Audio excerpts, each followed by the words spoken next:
Okay,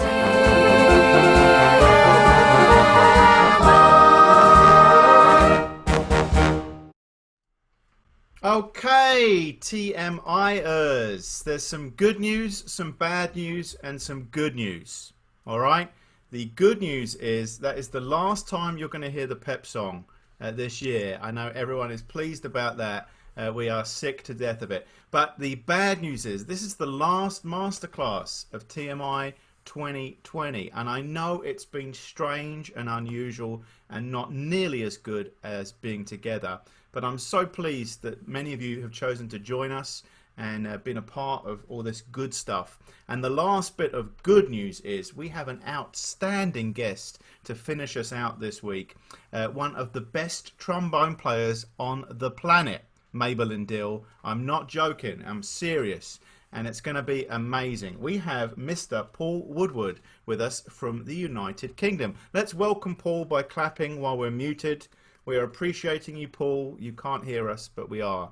I see Kristen Mudge, a wonderful trombone player, taught herself how to play. I think her husband might have had a role in that.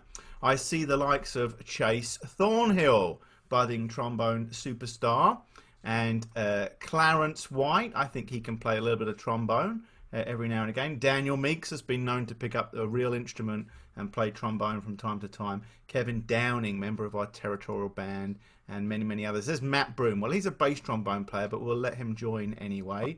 And lots of good people, some people from beyond our borders, some cornet players that just want to know what it means to play the trombone. People like Daryl Crosland would love to play the trombone, and Geraldine Flores, and many, many more. So this is going to be a good time, and so glad that you've chosen to join us for this session. You're really going to be blessed by Paul, and you're going to hang on his every word, these pearls of wisdom he's going to give us, and we're going to lock them away in our hard drive up here and click save and remember them for the rest of our lives. How you doing, Paul?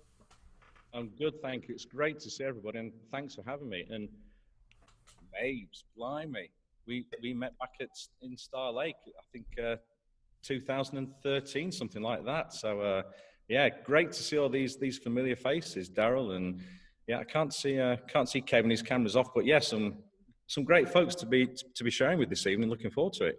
Yeah, and also, Paul, when we're done with this, we're going to upload it onto YouTube. There's lots of students who have jobs and are working this week that can't join us, but they'll view it afterwards. So no cussing on this call, please, Paul, and we'll be good to go. And that's a gimme, because what you might not know about Paul is he is not only a brilliant trombone player known for his career with Black Dyke particularly, but he's a Salvationist. He's one of us. So great to have you with us, Paul.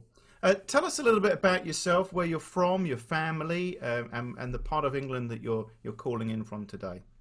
Yeah, so I'm a fifth generation Salvationist and fourth generation trombonist, and I'm married to Sarah.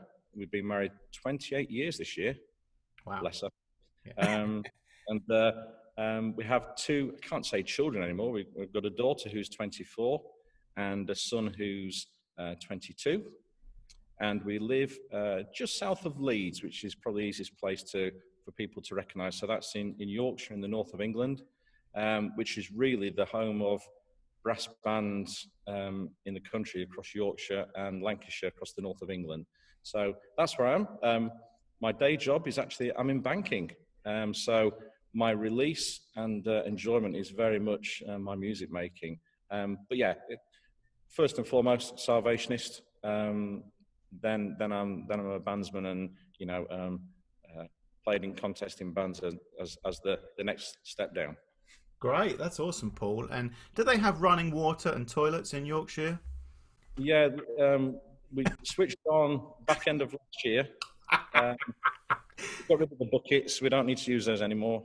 What people might not understand, speaking there, isn't it? Eh? yeah, there's a healthy debate between the north and the south. Not that that happens in the country that I live anymore, but there's a healthy debate between those of us who grew up in the south, like me, near to London, where everything happens, and then those poor folk up in the north. But it's a beautiful part of the world, isn't it, Paul? Yorkshire. Yeah, we're very fortunate. I mean, not too far from the city centres, but many of you will have seen some of the no doubt some of the scenery of the Yorkshire Dales and the North Yorkshire Moors, and yeah, very blessed. I mean, half an hour in each direction, we can be in a city centre, or where we are, we're surrounded by woodlands and into the Dales. So yeah, it's fabulous. It's great. So you grew up in the army, and Yep. you said you're fourth generation trombonist, which is interesting how that gets passed down. And I presume you picked up a trombone when you were 6 or 7, and somebody taught you. Who was that? Well, I've got an admission actually that well, I always wanted to play trombone like my dad, Hmm. um, but and I was keen to start playing. And the first instrument I was given by the YP band leader was a baritone, Hmm. um, and I persevered for a year on the baritone. It was one of these instruments that when I took it home, there was that many holes in the baritone. When we put it in for a bath and lifted it out, it was like a finger with all the water spurting out. But, I waited till my not my arm was long enough, but my leg was long enough so my toe could reach the water key. So probably 7 or 8. That's when I started playing trombone and went home with this pea shooter from the YP band room. Um, but then my dad was a big influence on myself. My granddad, he gave me lessons, but yeah, my dad was one of these guys who, after I'd done my practicing as I was, developing, I'd probably done a good 45 minutes of practicing, and then Dad would walk in with his trombone and proceed to make me play for another hour doing some duets. Oh my So, goodness. it was a tough start, but I look back and I'm so grateful for obviously the influence my dad had on myself as a player. But always wanted to play like my dad. He Yeah, and he we've was, seen that he was a a top little player. bit in these conversations this week, the influence of family that has had Mm. on us as musicians. And do you remember the first model of trombone you had, Paul? Yeah. Well, I can't remember the pea shoots what I had from the YP band room, because I mean it literally was terrible. Probably went with the player actually, but my granddad bought my first proper trombone, which was a medium bore Besson 402, silver plated, Mm. and I still have it at home. That will Oh never wow! that will never leave me. Yeah. So yeah, it was and again, I was inspired because my dad then showed me pictures of him playing a Besson 402 in his younger days. So it was like, okay, well, it must be all right then. But Yeah. yeah, Yeah. fabulous. That was my first ever trombone. That's brilliant. And I'd like to hear Rodney Jean play a pea shooter. I think there might be injuries involved in that, but certainly, it's something we don't see very much unless you're playing jazz or something now, these little trombones, but they were something else. Um, when did you kind of find the spark, or when did you realize, actually, I quite like this, or I'm quite good at this? I don't think I've ever thought I'm quite good at this, and I'd never want to get to that position. I'm one of these people, and I don't want to sound strange when I say that, but throughout life, I just want to get better at whatever I'm doing, Hmm. and whether that's just being a human being, or whether it's actually my playing. So I'm always setting myself goals to stretch myself. Um, I think there's a point in life, Nick, where you want to start giving back some of the experiences you've had, Hmm. uh, but it doesn't stop you wanting to better yourself. And I think um, keeping yourself grounded and actually continuing to strive for that better is what you want to do. But I suppose just because I was playing that much, and perhaps my dad doing that as well, and listening, my dad actually. He made me listen to so much different styles of music and different genres of music. So I was just constantly fed music, different styles of music, listening to recordings of himself, listening to recordings of players like Don Lusher and Herbie Green. You know, that's what inspired me. But I think every player gets to a point in their career where they'll have that takeoff, where they'll have that particular year in their life where they'll really make that growth spurt. Um, and I'd probably say for me, that was probably around the age of around about 14, Yeah. 14, that 14, 13, 14, 15, those years. That's where I think it really started to evolve better in myself. And I think the opportunity to play with, as you do in the States, many of the Salvation Army youth bands, bigger music than perhaps you'd be playing in your local YP band. So access to that was a great trigger as well. And you probably worked your way through the YP band or junior band and became principal Yeah. of that, and then got in the senior band, maybe what, 14 or 16, something like that. Yeah. So as, as soon as I could do, I wanted to be a senior soldier, and I wanted to sit next to my dad in the band. Yeah, brilliant. And and that continued right through to I bumped my dad up until probably the age of 23, something like that, which was when Sarah and myself were married, and we actually transferred to another corps with jobs and everything. So so my dad has always sat above me. Yeah. It's great, because he's actually said on these Zooms, he said, if you can't do any of them, just let me know and I'll step in for you. 85, bless him. But yeah, so much respect for dad. And he was one of these players who could play on a Sunday morning. I hate playing in the morning. I'll perhaps come on to this later, but I just marvel at his ability just to produce the tones and the sounds he did. So yeah, it was a pleasure to bump him up. Yeah, that's awesome. Chase Thornhill doesn't like playing in the morning. It's because he doesn't get out of bed till 1 in the afternoon. Is the problem? But that's great. Did you went to university maybe, or did you go straight into banking? No, I did a degree, which was at Coventry University. So I went to Coventry City Corps, and at the time that was a big, it still is a big band, but a very well-known Salvation Army band. Strict principles, both in playing and deportment and everything else. And it was great to be a part of that for the 3 years. In actual fact, the guy who I sat next to in the band was actually doing the same degree course as myself the same year. So okay. that was phenomenal. You had your mate from the Salvation Army band in the lectures with you. So yeah, great. And what degree course was that, Paul? Totally nothing related to banking or music. Civil engineering. Oh, okay. Wow, fascinating. So I was civil engineer. And what years were you in Coventry for? Do you remember? That would have been 87 to 91, Because around we that have time. we have a bandsman in the territorial band by the name of Mike Harris who came out of Coventry. Good. Mike and myself did the last concert I played with Coventry was actually at the Royal Albert Hall at the Bandmasters Councils, Right. and we played a Capriccio Italian, Hmm. and that was the last concert that Mike played as well. He emigrated as I went back home after doing my degree. Brilliant. Awesome. Okay, so you've gone through university and you stayed faithful to the Lord and to the army during that time, and then you settled back in Yorkshire, got married, and started having a family. How did the Black Dyke Mills band opportunity come up?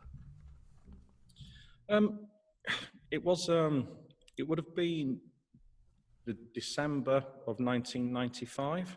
Hmm. And trombonist, you may recognise the name Chris Jeames. Chris had been the principal of Black Dyke for a number of years, and Chris had left the band. And it was a conversation with Bob Childs, who was the principal euphonium. I remember it distinctly. I was at my mother and father-in-law's over the Christmas period, and I remember speaking to Bob on the phone there, and he invited me to actually go along to rehearsal with a view to taking the principal chair. And do you want me to share the story of that first Do it. rehearsal? Fine. Yeah, do it. I mean, Black Dyke is steeped in heritage, folks, and it's still the original rehearsal room, 150 years, 160 years on at the mill. There's lots of photographs around. Actually, in the original band room where the rehearsal was back then, we've still got the wooden antique music stands with different players over the years. If you win the nationals, you're allowed to carve your name into the wooden stand. Wow. So there's some fantastic carved signatures. Principal cornet stand is amazing when you look at the names on there. But I remember going into this rehearsal and nobody spoke to me. And thought, okay, and sat down and on the end chair, and I'm looking around the band and I'm thinking, there's a few good players here. And the first piece on the stand was a Disney fantasy, and you may know, some of you, that within the middle of that there's a trombone solo, and it's quite lofty. You're on your ledger Ds and such like. But I thought, okay, head down, we'll get on with this. and we got to the trombone solo, and I played the trombone solo, and thankfully I nailed it. And he stopped the band, and then the band applauded, Wow. and then people started talking to me. Looked like, okay, you can stay. And I was very fortunate that they offered me the principal chair. But that was January, February 1996, and Emma was due to be born in the May of that year. And I just felt, I'm going to be a dad. Can I really do this? I mean, Black Dyke, they will do 55 concerts a year, 2 rehearsals a week. I wanted to maintain my support as a Salvation Army bandsman and my rehearsals with the Army Band. Right. And then during your contest season, then you can be rehearsing every night for a week and a half before the contest. So I just didn't know whether it was something I could do. And I actually thanked the band and said, just unfortunately, this is not the right time for myself. And I thought that was it. But then 2003, I was invited to join the band. At that stage, on second trombone, there was Brett Baker, myself, and Adrian Hurst. And then as my work career, I suppose, shot off, again, it was going to become tough for me to maintain what I wanted to do, which was to do both the Army and the contesting band. And I was going to actually step down. But Professor Nick Childs, he said, look, you've actually sat in the end when Brett's been off doing his soloing work and we've got a second trombone in. I'd like you to become co-principal, and you and Brett work between you, and we'll run a section of 3 and 4, depending on what you need to do. So I was very fortunate. Brett and myself both maintained that our longevity of, being a part of Black Dyke was down to that partnership, and very fortunate to have been able to do that. Yeah, and just explain to people maybe that have only played in Salvation Army bands that there really is only 3 trombone players in a contest band. We never go to 4 or 5. No, exactly, and it's great actually playing as a section of 3, and I suppose it really does bring out the teamwork as well. And I'll always say the most important seat on that section of 3 is the second trombone. Because they're the people sat in between who's hearing what's going on either side. And, in this bit, with bass trombone, you're playing that long. First trombone, you're playing that short. What are we going to agree to do? You need to have a voice and speak up. It's not just that you're the meat in the sandwich, but you're the ears as well on that section. So it's great fun to do. But there were many concerts where we did run 4 trombones, Black Dyke, because some of the music we played, some of it was Army music, so it required 4 because of the parts written. But then some of the demands on a principal trombone on his own. I was there to make Brett look good. Yeah. Well, you did a good job of that. I mean, it's funny. I mean, I write just a little bit of music, but I love writing for 4 because you can, you got all those chords and harmonies and stuff. So the 3 is a tough gig, but fun to play. And I see Kristen Mudge smiling away when you were praising the second trombone and how important that was. That's awesome. Oh, absolutely, yeah. And her husband is shaking his head, who's a bass trombone player. Boo. Okay, no, that's all good too. We're going to cover the bass trombones. We might as well. They need all the help that they can get. So you're into Black Dyke, and obviously one of the best brass bands in the world, and obviously a period of time, absolutely no question, the best. And they have a healthy competition now with the likes of Corey and 1 or 2 others, but absolutely at the top of the world league in terms of Salvation Army banding. And you managed to do that while maintaining your commitment to the core and as a Salvationist, which is really impressive. That's great. Are there any other groups that you've played with, or you ever break out and do some trombone quartets, that type of thing? Yeah, I mean, the actual Black Dyke trombones, we still function as a quartet.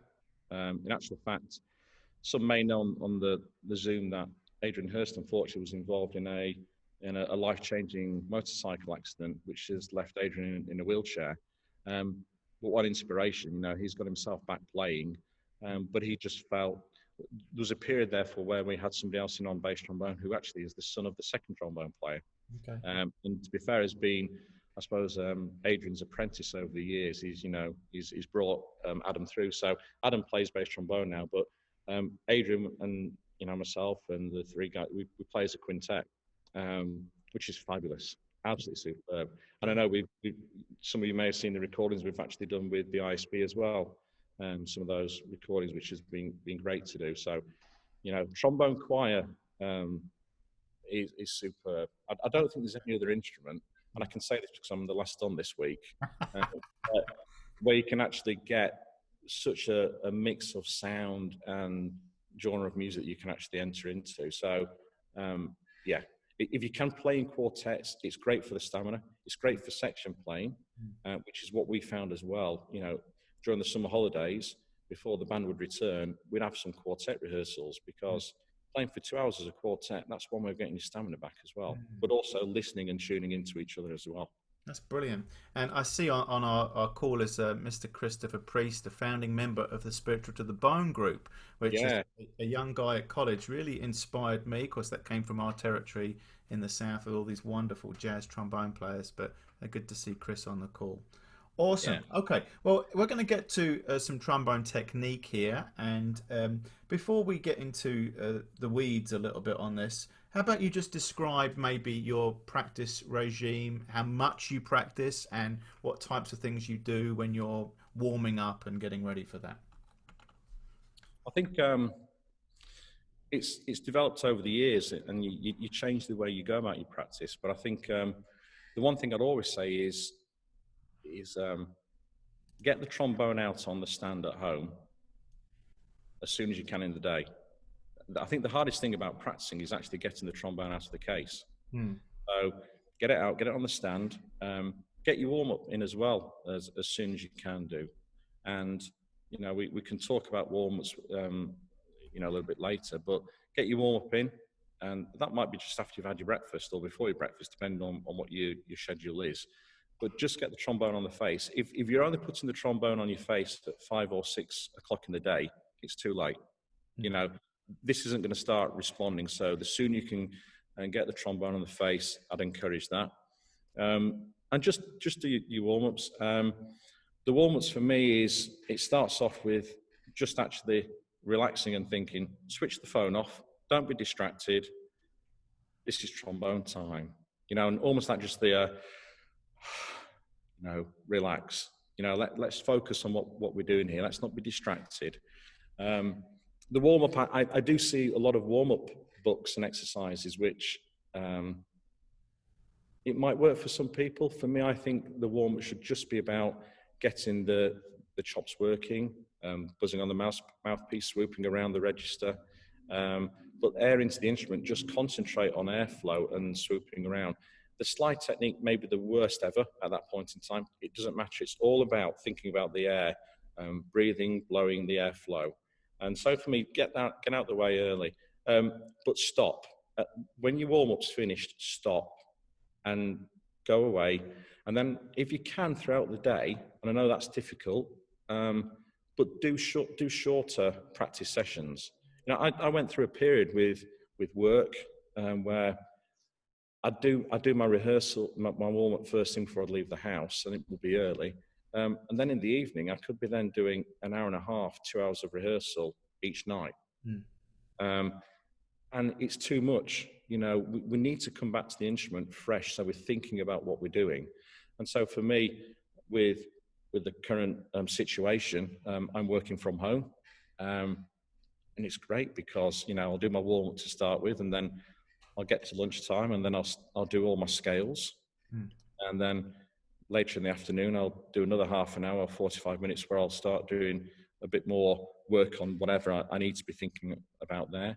Then into the evening, I'll have another practice session, and then I'll finish that off with doing some fun bits that, it's always good to make sure we're having some fun that we want to play, rather than, I suppose, the basics that you need to keep going back to each day to keep yourself in shape. And that's, I suppose, those exercises I've developed for myself from different books over 40 plus years of playing. It's different things. But the one thing I would say as well is actually on those days where you think, I've only got 5 minutes. I won't bother today. Mm. Please do. Mm. Because even just those 5 minutes will make a difference. And I hear students sometimes saying, oh, well, I'm studying for my exams, so I'm focusing on that. 24 hours a day, you can't spare 5 minutes just to have a break from your studies and actually just have a playing trombone. It may not be as focused as perhaps it would be else, and I get that, but I just encourage to play every day. I love it. That's great, Paul. Good advice. Now, a couple of questions and comments. There's a beautiful building that you're sitting in right now. Yeah. What core is that, Paul? So this is Castleford. Castleford core, this is our core. So yes, it's a bit strange to be sat in here. The core officer said, absolutely, you can have a key, practice in there, do your Zooms in there. But it's very strange, there's no one else here. Well, we're all here. Well, yeah, exactly. Yeah. And not only that, there's somebody tuning in, who I saw on camera, was having their hair cut at the barber's and is listening to this call. Fabulous. That's how important this is, Paul. So, that's awesome. How about you play for us a little bit, Paul, and maybe just some warm-ups or some melodies? Are you willing to do that for us? Yeah, I think perhaps let's talk through a few things and we'll work onto playing, because I think the most important thing as a player we must have is a sound in our head. Mm. Yeah, I think the greatest gift we actually have is our imagination. Mm. And I perhaps go back to what my dad was saying to me, which listen to all these different styles of music, listen to all these different players, and create a sound in your head that you want to make. And that is your sound. It may change with different styles of music you're playing, but have that sound in your head which is right for this piece of music. And constantly listen to the feedback from the bell. Is that sounding how I imagined it? Once we've got those two bits worked out and in sync, then we're onto something. Because it doesn't matter how fast, how high, how loud we can play. Who wants to listen to somebody who hasn't got that great sound? Mm. So build on that sound. Make sure you got the foundation of the sound. And for me, the most important thing of your practice routine is air. And people talk about breathing, but that's only part of the story. We've got to think about the blowing as well. Hmm. And I think some people actually will give advice that if you're getting ready for an event and you're getting all worked up about things, take a deep breath, and you go. That's the worst thing we can do as a player. We almost need to do the opposite thing, because we need to create the capacity in the lungs. And I think it was James Morrison, the Australian multi-talented instrumentalist, who talks about whenever he's having problems, he can, in the majority of occasions, fix it by focusing on his airflow. I think if we did an exercise now just together, I know I can't hear everybody, but just do it in your own environment there. If you start reciting the alphabet, just with a conversational breath, and at the point that you're running out of breath, hold it, and then just release, and the body starts to naturally fill with air. So I'll do it from my side. Just go along with me, folks. So let's go. A, B, C, D, E, F, G, H, I, J, K, L, M, N, O, P, Q, R, S, T, U, V, W, X, Y, Z. A, B, C, D, E, F, G, H, I, K. Keep blowing, keep talking. So I start going to run out of breath. I'm going to run out of breath soon. I'm going to really run out of breath in a minute. Hold it. Breathe. Now, you can probably naturally feel there that you're starting to get some deep breathing. We can then work on actually some other exercises in a minute about capacity and actually building our lungs. But sometimes we just need to exhale and get rid of all that air for us to actually start to fill from the lungs down. As a soloist or sat in the band, you can't say to the conductor, just wait a minute till I get rid of all this air and then I'm going to breathe in. I'm ready now. Yeah. So I'm really exaggerating something there, but you could probably all feel just that extra capacity that you can start to feel already. But let's focus on our embouchure here, and let's create a very tight lip. Keep the teeth almost together, and almost think that you've got a drinking straw, and that's the kind of aperture we're making here. And what I want you to do here is actually to suck in air. That's what I want you to feel, is with a lot of resistance, you're going to hold the teeth almost closed, and that tight feeling on the lips. Keep that tight and suck in air. Just imagine you sucking every bit of air in, and then we're going to blow it out together as well, and keep it very tight. And don't relax. Keep it tight. Keep those teeth together. We'll do a couple of those, but do it together. Ready? Focus on here.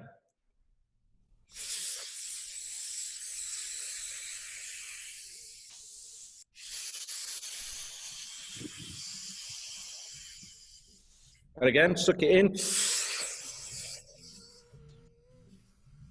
Keep it tight. Low.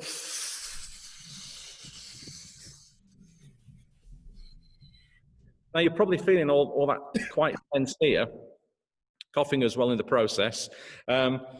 Just if we now actually start to just lessen the resistance there, just release it a little bit. So it's going to sound like this. Instead of it's going to be more of a,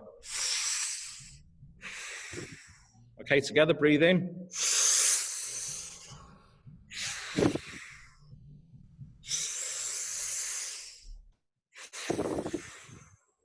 Starting to feel this building now. Again, less resistance now, so more like this.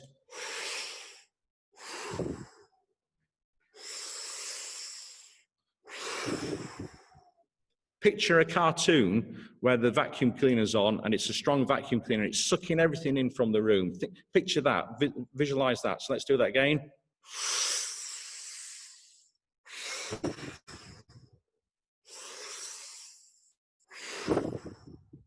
Okay, now this time, you can keep going in different levels of resistance. It's all about still feeling that air sucking in until we get to the point where there's absolutely no resistance and we're just taking breath like this.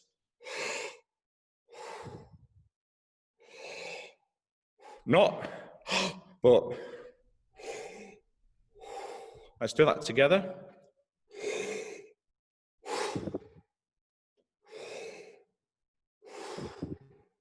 You may start to feel a little bit dizzy. Stop at that point, please. Don't let's see people falling off the chairs. But if you are starting to feel dizzy, it's working, and I'm really feeling dizzy at the moment, actually. Yeah. So, hang on. Nurse. Next thing I would do is then let's start applying that to playing. And when we've taken that air and almost think we're like a cylinder as well, and we try, our body, we're filling up the cylinder. I need to see more from those people I can see on the screen. I'm not seeing any movement here. I know cameras may not be there, but let's make sure we've emptied the lungs. We're starting to fill from the bottom, and it's a real, and we've got that real capacity there now. Okay. When we do that, if anybody got a piece of paper on the desk in front of them that they can use, I'll show you what I'm trying to do. Hold it stretched out. I don't know if you can see this on camera, so bear with me. Hold it stretched out, and as we take the breath in, aim for the middle of the piece of paper, and I want it to do this.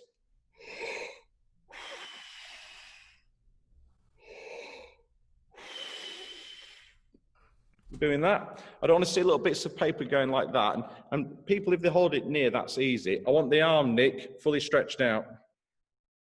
Stretched out, and aim for the center of the page. Let me see what's going on. Yeah. And what we're trying to get there is the idea of we're actually focusing on the blowing. As I said, we talk a lot about breathing and taking in the air capacity. All too often then, we actually forget to do the next bit, which is blow. And that's a great exercise just to see that I'm projecting the air and it's flowing. So, I suppose what do you want to move on to, Nick? We've talked of breathing and blowing, sound in the heads. Yeah, I think maybe playing a melody or what you might do to warm up on the instrument itself, Paul. Yeah, and I'm conscious of the time, so we'll whiz on. So I mean, at that stage, what I would normally do, you've done that kind of blowing system there. Take the mouthpiece and do the same exercise with a piece of paper, but with the mouthpiece, so we can actually start to see now the effort of the airflow and the blowing. Then I'll perhaps just do some swooping around on the mouthpiece, anything like just swoop around, just whatever you want to play, a relaxed style. And you know, you can practice on the mouthpiece for, I don't know, easily up to 10 minutes a day if that's what you feel you need to do. It's often really governed by how sore my face is from the day before as to how much I need to play on the mouthpiece. But then, you know, we've done quite a bit now. Now's when we start to put the mouthpiece into the trombone and do something. And really, for me, it's just about that airflow, just blowing around the instrument, moving around, whatever is comfortable for yourself. And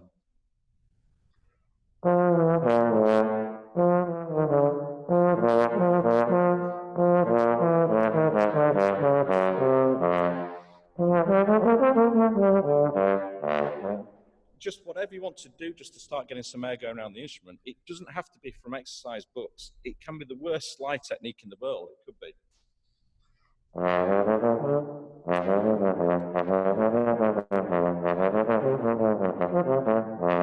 It doesn't matter. It's just at the moment about focusing on getting the air through the instrument. So warm-ups are very personal. Some people may want to use specific exercise books. I remember a player in the band, David Thornton, on euphonium. David would just almost play a full concert as a warm-up, and you think, how the heck are you going to get through? It makes me smile when I see one of the exercise books I've got is the Emery Remington warm-up exercises. If you play all of those exercises, good luck for the rest of the day. You know, warm-up is just about you getting things working. I talked about Adrian Hurst before, our bass trombone player in Black Dyke. Adrian's idea of warming up would be, if we were in a concert hall in the changing room and there was one of these big iron radiators, he'd just put his trombone on the radiator and let the radiator warm it up. And that was it. So, you know, I wouldn't suggest that, but that's what he would do. But then, you know, we can then move on to specific things. I suppose within my practice routine, I'll have things which I'll constantly go back to. I know that this exercise is specifically for working on slide technique or legato or sound or high register, and those are my go-to exercises, and that's from books like Otto Lange, LaFosse, Emery Remington's exercises. I've just picked up a new one actually.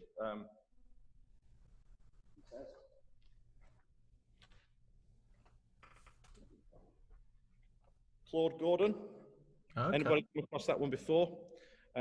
That's a systematic approach to daily practice. Claude Gordon, if you can get hold of that, it's a killer. Yeah. And it's not because of what, it's just actually, I mean, even if you look at some of the notation, it's not hard stuff. It's all the wording here telling you how to approach it and how to go about it. And that's something during the pandemic, what I've reached out to is getting new material, again, stretching myself, doing something different. That's been really great to actually get into. So you'll have different things for what you're trying to achieve. I think perhaps a very simple approach to the instrument as well is the slide gets in the way a lot. You know, we don't play one of these instruments called a euphonium or a cornet that have these things called valves. You know, the slide is something which it can trip us up. It'll break the airflow and can cause a lot of problems with the timing of the tongue and the air.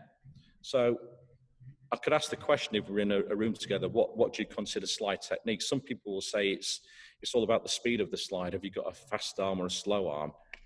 It's not. It's about getting the articulation, the airflow, and the slide in the right place together.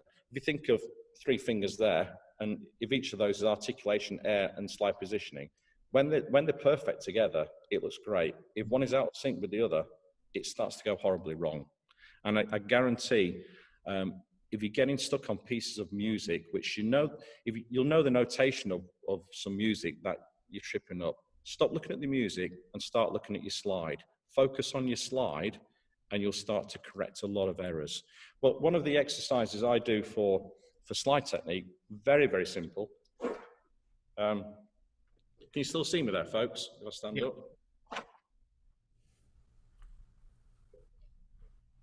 So just start on a middle G to an F sharp to an F to an E. All this about is actually just making sure the slide is in the right place. So to start with, I'm going to play the note and then I'm going to move the slide to make sure it's in the right place for the next note and play the note. So like this to start with.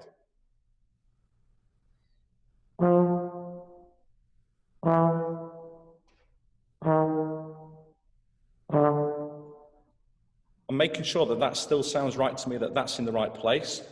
I'm now going to actually just do that exercise again, but this time I'll actually play the note, I'll articulate the note at the point the slide's in the right place. So I'll move all the other way around. As I'm articulating, the slide should be there. It should be play, play, play, play. I'm hoping there's no delays and sounds, but you'll get the idea.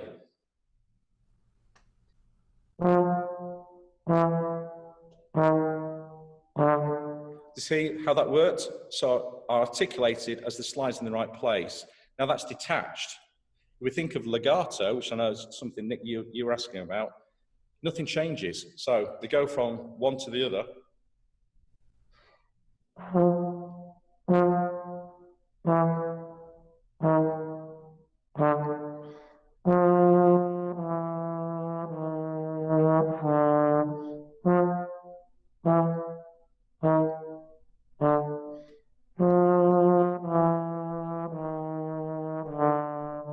Slide speed doesn't change. It's all about the timing and the articulation and the airflow at the same time. Does that make sense? Yeah, that's brilliant.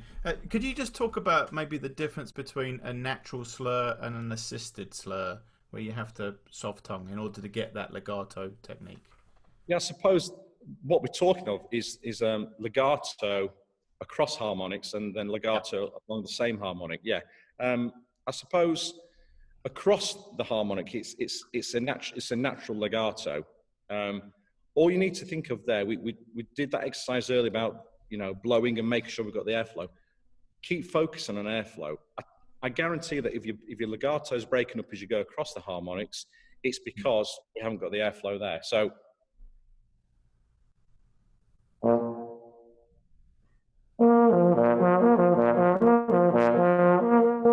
But you can even go, if the airflow stays the same, so keep the speed the same, but just change your articulation, you go from one to the other.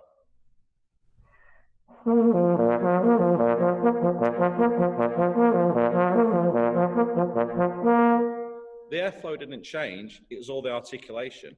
So it's about constant airflow when we're going across the harmonics.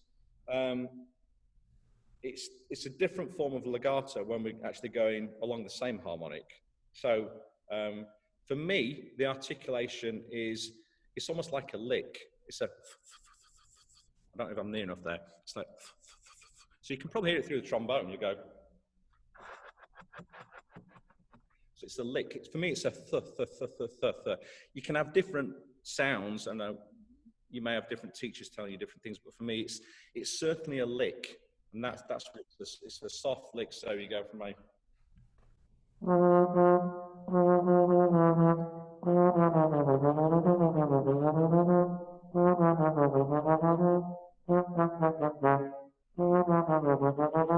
So it's a lick that goes across along the same harmonic. Hey, Paul, I know this is real basic, but could you just give us an example of treble clef going from an A to an A flat and then an A to a G in first position, so they can hear the difference between, going across the. Sorry, to go from again. From an A to a G with a natural slur, and then maybe an A to an A flat where you've got to use your lick. So you're going to go. Okay, so you wanted to. Are you talking more about alternate positions then, or? No, just like fourth position to first position, and you just need the airflow, and then maybe fourth position to fifth position where you have to help that legato. Could you just play those two examples? Yeah. Yeah. So you want to go from the A to the G? Yeah.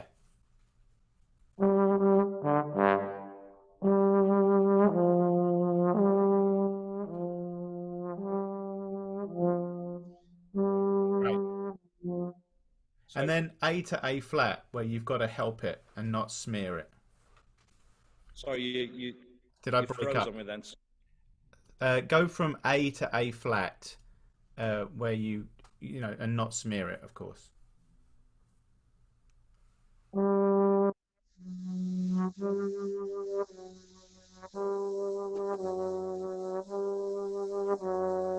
Great. It's again, it's all about purely the actual timing, the articulation. As I'll say, you know, sometimes if you're actually breaking that note up, if you actually stop, it'll be one of these things that your slide will be out of position. So it's about homing in on the slide technique. Going back to those very simple, you know, any notation you can start on a middle C treble clef or bottom C treble clef. You stop on a top G, it doesn't matter. But you can even do, I think it's the Remington exercise book, the opening there, where you've got the intervals, and you can do it slow. So you're going.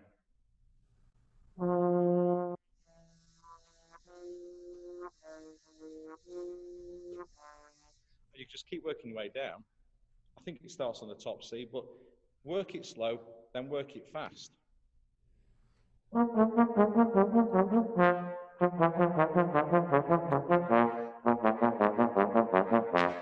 Yeah, Wow. you can just build it up like that. But you know, start slow. And the best thing you can do if you're practicing, folks, and if I had my time again, Nick will appreciate what I'm saying here.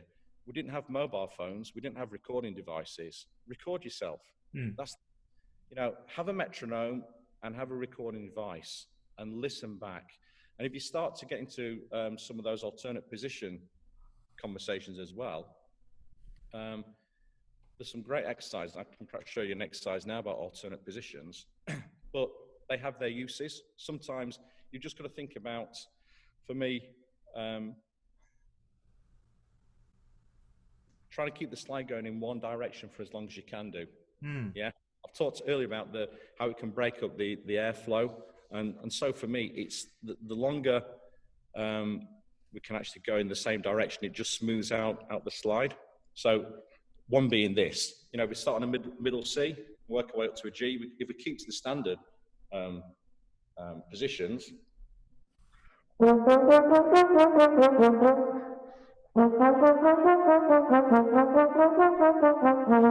lot of slide movement, which we're trying to keep nice. Let's do it the other way. Let's go out to the fourth.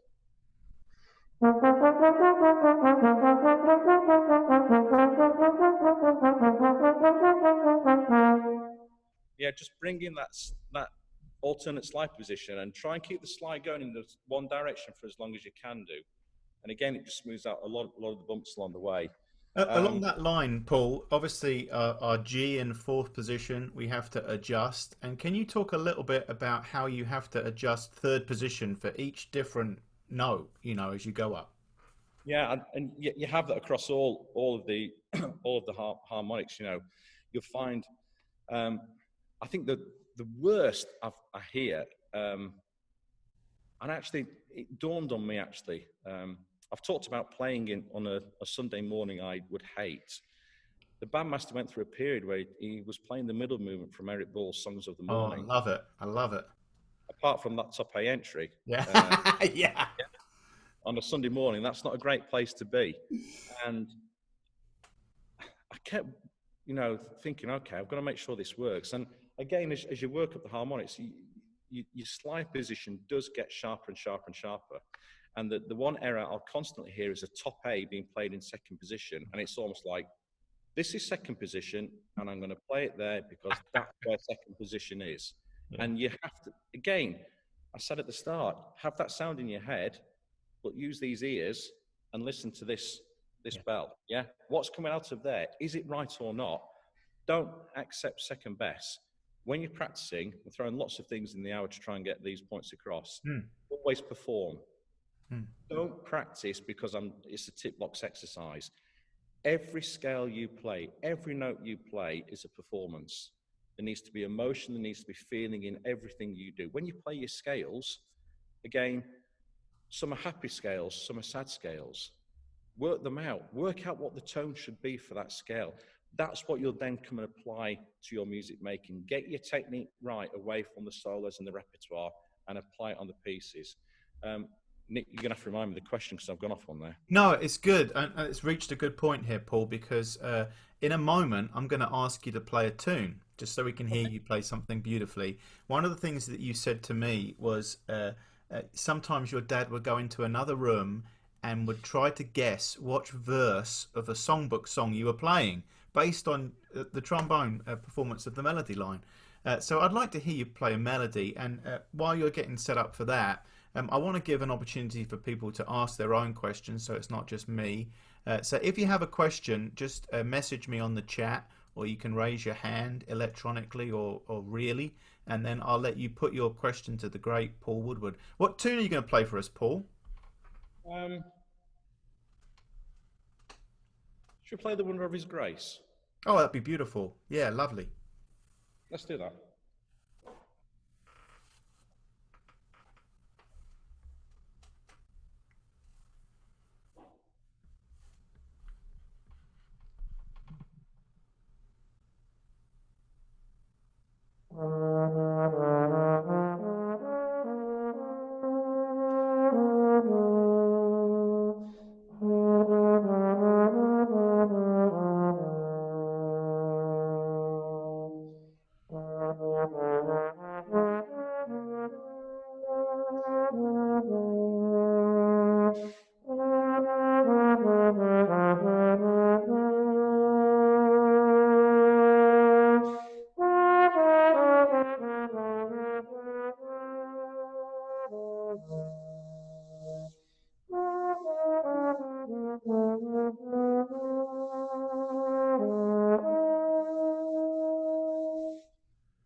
That's beautiful, absolutely beautiful.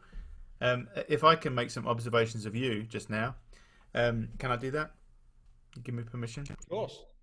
I loved, folk, I'm really talking to you, how you took your time over some of those eighth notes, and particularly that dotted quarter note, sorry, crotchet, dotted crotchet, quaver. Just taking your time and using just a little bit of vibrato, it's just beautiful. What pointers can you give us in terms of playing a melody like that, Paul? Again, let's go back to my dad, and you're absolutely right. He would he'd get a songbook out, and he'd get the tune book out, and he'd actually say, right, I want you to play that melody, and I want you to choose out of those 5 verses 2 verses to play for me. And I think I've been taken back actually to my days at Cobham Hall with Norman Bearcroft, and Norman had a beautiful way of putting things, and something which stuck in my head from back in the 80s at Cobham Hall. He said that music is the wings that make the words fly. And I thought, what a fabulous way of expressing this. And for me, as a soloist, my motivation is to communicate. It's the emotions, it's the words, it's the message. You know, yes, sometimes it's to entertain, but for me, the privilege as a soloist to communicate goes back to my dad. Yes, my faith and how that's evolved over the years, but making me realize at such a tender young age the importance of, you know, Falcon Street. What are the words with Falcon Street? You know, we all started with whatever it was. So, you know, it's the importance of the words. And, you know, many of my soloist parts, where there's a melody, actually have the words written on the part. And I'll then mark the phrasing as well. So I know, I think the one I love playing the most in solos is Peter Graham's The Guardian. And, you know, the hymn tune Bows, Jesus loves me, this I know. When I get to they are weak, but he is strong. And I really love to bring that. Da da dee da da da dee da, la da da da da da da da. Now, it may not actually be the dynamics that Peter's written on the soloist part, but for me, it's the importance of those words coming through. I think the melody playing, take your time to study the words and make sure you are communicating those words and believe those words as well. That's awesome. Rodney played the Guardian at TMI last year. And Wow, great. did a nice job. And for those of you who don't know what Cobham Hall is, it's basically TMI back in the UK, back in the day. So an important part of your life. And this is why we do TMI every year and you do conservatory, because it really is important. You pick up these great phrases and teaching. So this is fabulous, Paul. I want to give everyone else an opportunity to ask a question. Sure. And I have one from a Mr. Chase Thornhill. Right. Do you ever feel overloaded during your day job and other music things, knowing eventually you have to practice trombone? If you do, how do you get out of those funks or avoid that negative mindset? Good question, Chase. Yeah, excellent question. I think for me, though, many people have said, why didn't you take up playing as a career? Why didn't you go into the forces and be a musician? And I suppose my early years, I did regret that, thinking that would have been good to do. But for me now, with the job I have, to actually know that I can go to my trombone and that's my time, it's precious. It's really precious. So for me, how fortunate am I to actually at that point in time in my day, switch the phone off. Don't have anybody else in the room with you. Don't be distracted. To start with, just breathe. I'll share something with you folks now. It was actually after, it was before I actually gave Chase Farrell. It's not because it was Chase Farrell, but before I gave Chase his lesson on whatever day it was this week, I'd come down to the hall, and it had been a bit of a rush day. And over there's the penitent form. I took time out at the penitent form just to focus my mind and my soul into what I was now doing. And again, in the Army Hall here, I just played some melodies which came to mind. You know, some worship melodies, some praise melodies, some reflective melodies. Just have a belief in what you're doing.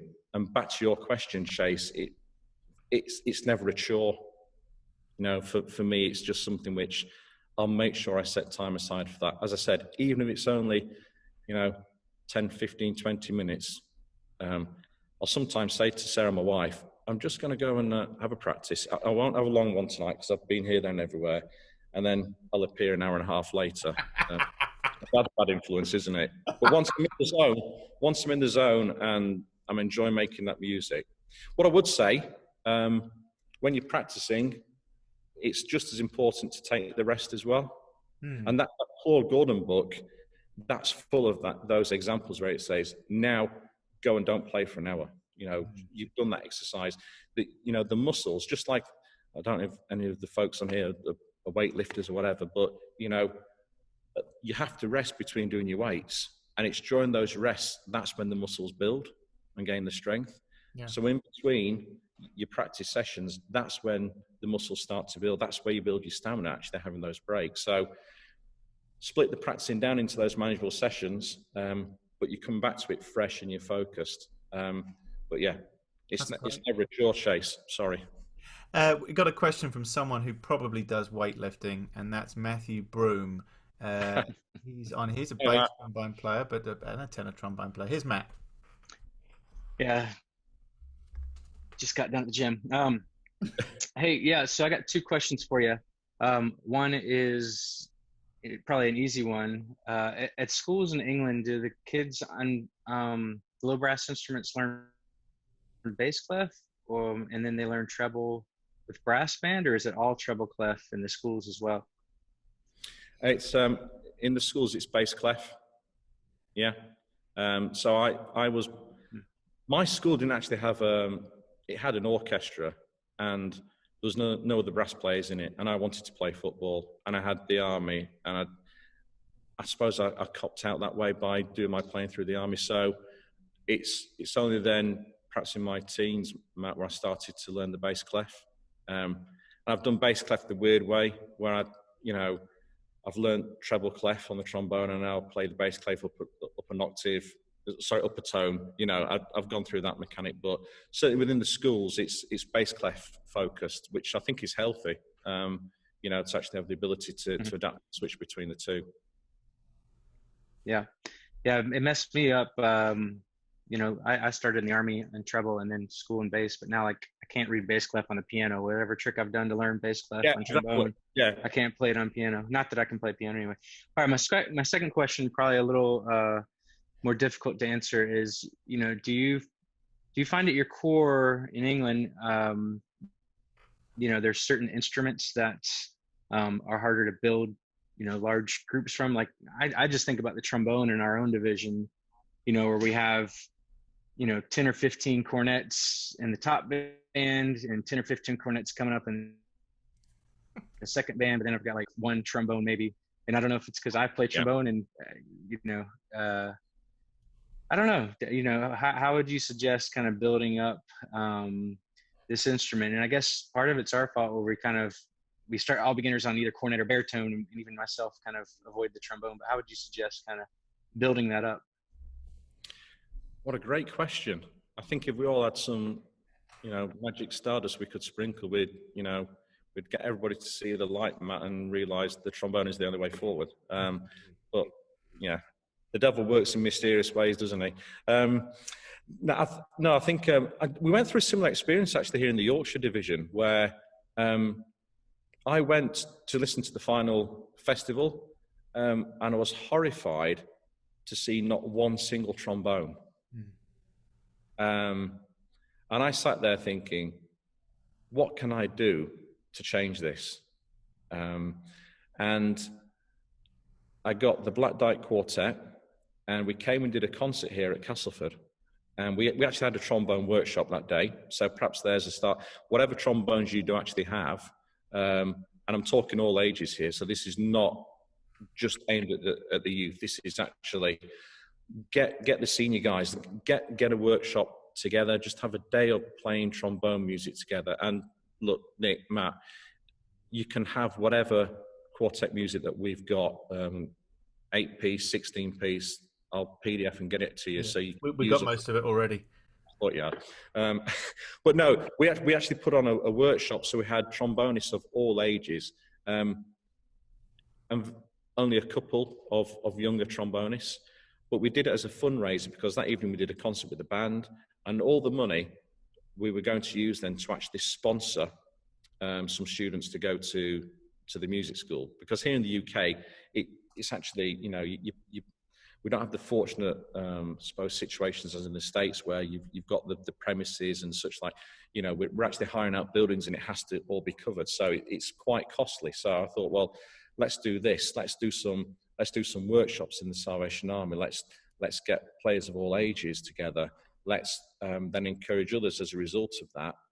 Does word of mouth then get around that? Hey, that was a cool day, and we had the Black Dyke guys there, or you've got the players on the mic here today, your Clarence and Chris, and, some great players that you can get there to actually support and inspire. But it was about just trying to give no excuses for the trombonists that were there not to be there the next year. And I went to the following festival the following year, and I was so proud to actually see that there was a trombone section. Yeah. It was only a trombone section of 4, but there was a trombone section. And that was 4 across the whole school, but it's continued to build and build and build from that. So Matt, I suppose it's a difficult situation at the moment, and I suppose the geography of what you guys have to cover as well is a huge challenge. But I think wherever possible in the local areas, if we can set up some quartets, some quintets, even duets, it doesn't matter, just get more than one trombone player together, a senior with a younger, and start playing the dots, and let's put a bit of fun into it, and hopefully we can attract people as a result of that. And right. you got to say, as I said, the trombone really is only one where in a group we can actually get around so much music that you can't with other instruments. Brilliant. It's interesting. We have a question from a trombone player who says, "What do I do when my hearing is being damaged by my bass trombone colleague?" That's from a Mr. C. White from THQ in Atlanta. But a serious question for you. It comes from Brazil. How do you choose your own personal set of mouthpieces? Is it totally up to each individual, or are there particular brands that you would recommend? Um, there's no right or wrong mouthpiece for anybody, shape or size. I mean, you've probably seen folks that my trombone's a Michael Rath trombone, and this is one of these modular trombones. When I started playing trombone, it was, there's your trombone, play it. It's one size, and that's the mouthpiece that comes with it. I think we're really sport for choice. It's great to see Clarence on the line, because Clarence and myself had a fun couple of days when he came over to go to the Rath factory, and he was like a kid in a sweet shop, I've got to say. But just be careful. Just because you see one of your heroes playing on a certain setup, it doesn't mean that that's right for you. We've all got different, dentures and the way our face operates. It's got to be comfortable, number one, and it's got to allow you to do what you want to do on the trombone. So certainly in your formative years, have a trombone that allows you to play everything you want to play on the trombone. As you get older and you start to decide, well, that's the kind of route I want to go down, orchestral or brass band or jazz, you pick the equipment that works best for you for that. For me, even though Dennis Wick is a great guy, I could never play on a Dennis Wick mouthpiece. For me, it was just too cutting. And I found comfort with the Vincent Bart mouthpieces. And what Michael Rath has done, he's taken the mold from the original Vincent Bart mouthpieces, and he's actually used that mold to create his own mouthpieces, which we like. Well, I like, and I don't know if you can see that there anyway, but there's a lot more weight to that mouthpiece. That's basically a Bach 4G. Yeah. But it's the mold has been used by Mick to create his 4BB. It's a lot heavier, and it just helps center the notes and the note production. I think we noticed that even more talking of bass trombones when Adrian sorted his on the bass trombone, because I think bass trombone mouthpieces can be carved out that much. It's like playing on tin foil. But the extra weight that the Rath mouthpiece has given Adrian and Adam now, it's dangerous. Well, so, choose what's right for you. Don't just play on something because somebody tells you, if you're going for an orchestral position, you should play in a Con 8H with a Vincent Bart 5G mouthpiece. Okay, does it work or not? What works best for you? That's the right choice. Yeah, and I think I remember back in the day benefiting from going from a 6.5 to a 4G Bach, which I still use, and the thought of having something a little bit bigger and making that sound darker and a bit more facility on it. Well, I had the fear of moving from when I moved from a medium large to a large bore and the change of mouthpiece that required. I was thinking, I'm going to start knocking all my upper register over.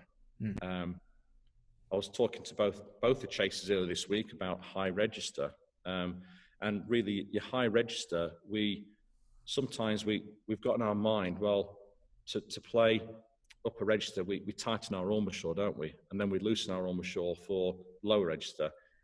That's preempting what should be a natural thing. It's about the airflow. So we know that we have faster air speed for the upper register. So again, this is a quick tip for your upper register. Make sure that you're focusing on your air speed. Keep that speed of air. That will keep security in the upper register. And obviously it slows down for the lower register. You think about holding a piece of paper out of the car window as you're driving along. If you're going slow, you don't have to really hold tight to hold onto it. But as soon as you start to get faster, that airspeed, you're having to grip on.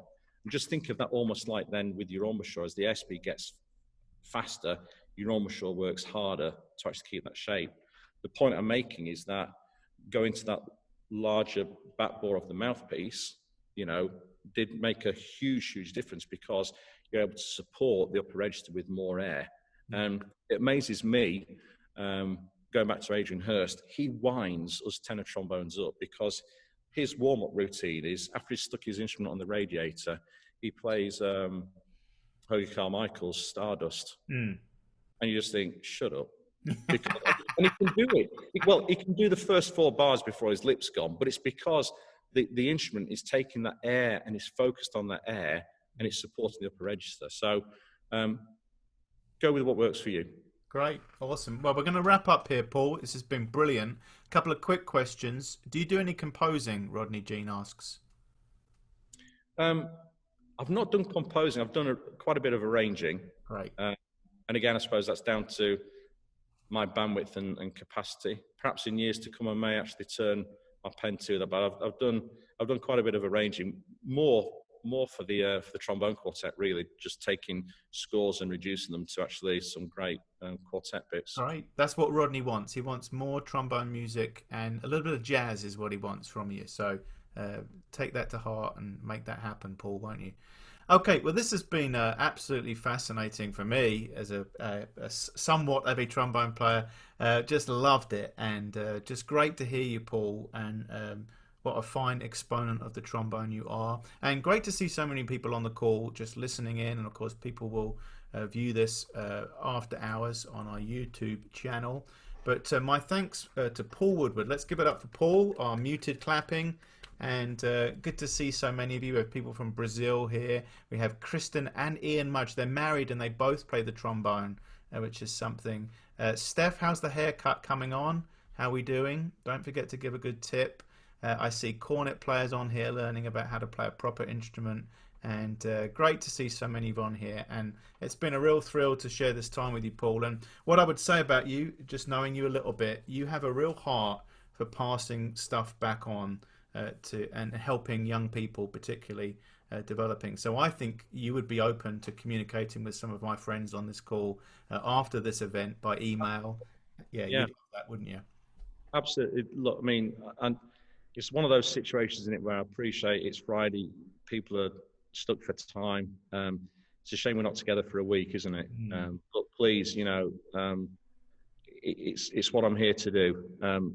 Perhaps just finishing off on that, Nick, folks may have read that I did step down from Black Dyke as co-principal last year after 16 years. And that was a real calling for myself in that the Lord spoke to me saying, come on, now focus back on the army, focus back on what you can do to support those around you of whatever age. So please do reach out. It's an open door. I'd love to hear from you. So absolutely, Nick. But don't call at 1 o'clock in the morning like I did last night. Yeah.